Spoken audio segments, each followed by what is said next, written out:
One Love Manchester just 2 weeks later, which was the biggest concert in the world, broadcast on every major network, every social media site, and every artist from the entire community showed up.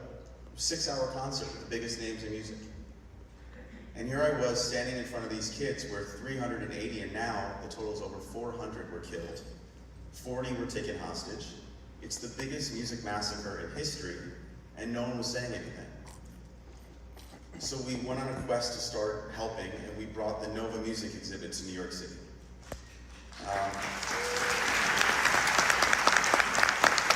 This exhibit is the original tents, the original cars that were burned, the lost and found, the footage that both Hamas themselves broadcasted, and those kids as they were running away trying to get to their families broadcasted on their phones. And the way we put together this exhibit was very different from what happened in Tel Aviv, because everyone in Israel already knew what had happened, had experienced it. But we wanted to do something here that made people understand that Nova, and what happened to those kids, and what happened here, and what you're going to see, these were innocent people. And it is absolutely inexcusable that we as a world and as a community can't come forward and denounce this behavior. And I am glad that, special announcement, I've said it before, but we are officially opening in mid-August in Los Angeles, the Nova Music Exhibit. And we'll be running that exhibit through October, and I can tell you there's nothing political about it. It is truly about a music festival, and the way we're doing the tickets, the same way we did in New York, $2 to $8 just to cover processing fees, and half the time we're going to be letting in people for free. Because we don't want to give anyone an excuse not to witness this and see themselves and their humanity. And that is kind of why I'm here today. My brother and friends invited me. I've seen the film, and like I said, you're all brave, and I'm honored to see this many people here to witness it on a Monday night. Sexual violence and rape should never be used in warfare, should never be used at all, and it should never be excused.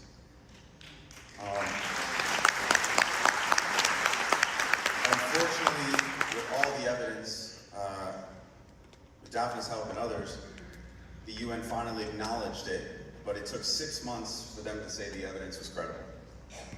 And in that time, we saw many of our own politicians deny this. And I want to be clear on the main reason I'm here. I always get a kick out of the fact that people think I'm here because I'm Jewish, because my family's Holocaust survivors. That's a big part of my identity. But like many of you, I've been there as a part of other, calls for help. And what bothers me the most, and why I'm glad that there's so many from different communities here, is that two things can be true. And when I teach my children, just like so many of you teach yours, empathy should not have a limit. I should mourn for your family in Gaza the same way you mourn for these people. I should want aid going into Gaza the same way I want hostages to come home. And you do not have to pick sides to have empathy and have a seat at the table for humanity. And I think every single...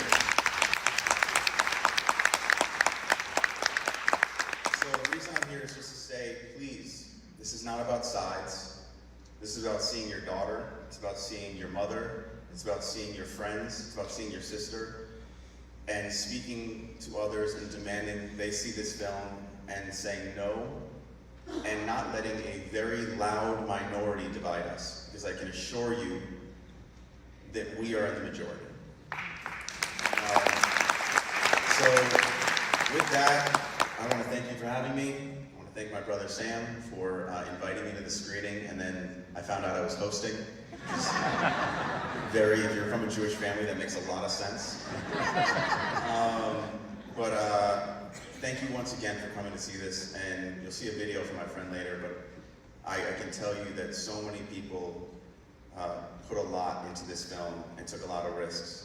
And it means a lot that you're witnessing it, it means a lot that you're spreading it, and I hope that when you leave here, you encourage all your friends and family to go on YouTube and do the same.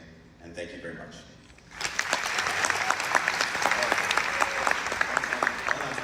Hold on. I'm gonna get in trouble with her, I forgot something. There's one thing you told me to talk about. Anti-Semitism. The thing I want to say about that is there's an underlying issue that many of your Jewish friends are going through, which is, why is this issue you're about to witness actually being ignored? And you know, when we talk about anti-Semitism, all I want to offer for every single one of you out there is, whether you are Jewish, whether you're Muslim, whether you're Christian, or whether you're atheist, we all know what it's like to be ignored when we're crying out for help.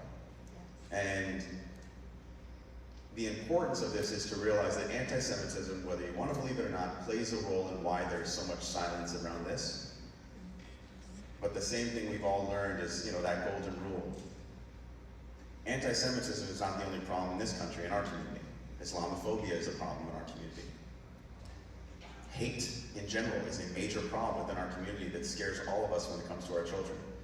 So when we ask you to scream out against anti-Semitism, you have every right to look us back in the eye and say, scream for me as well, and we all need to start screaming for each other. Thanks. Yeah. Thank you so much, Stuart. This is so wonderful of you. Words that I will never forget.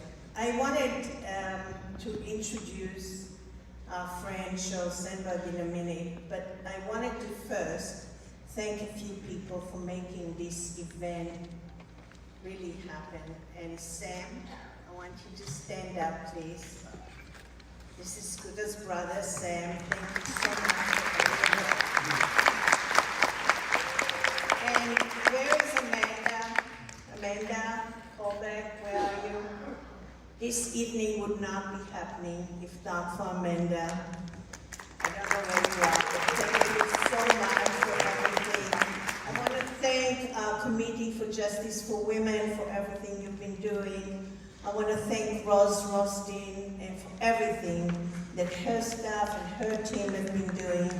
This evening would not happen without all these organizations coming together and making it happen.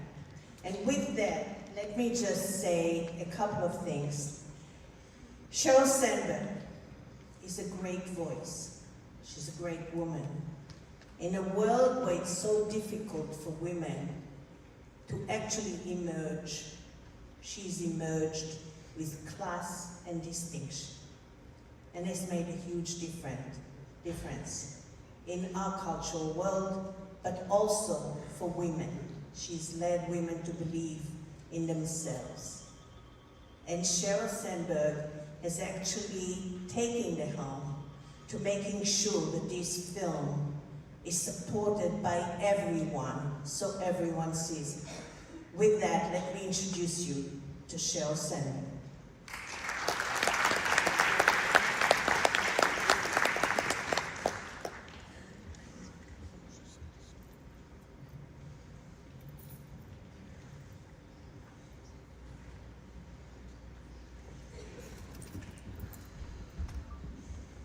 We're really thrilled tonight to have this event here in our venue. We offer this house to the whole community, and so we welcome different ethnic groups and religious groups, and as you'll see, different cultural events in our community. And tonight, this is such an important and compelling screening. This is something that has to be emblazoned in our consciousness of telling the story, the true story, and never allowing the truth to be extinguished. And that's what tonight, to a great measure, is about. And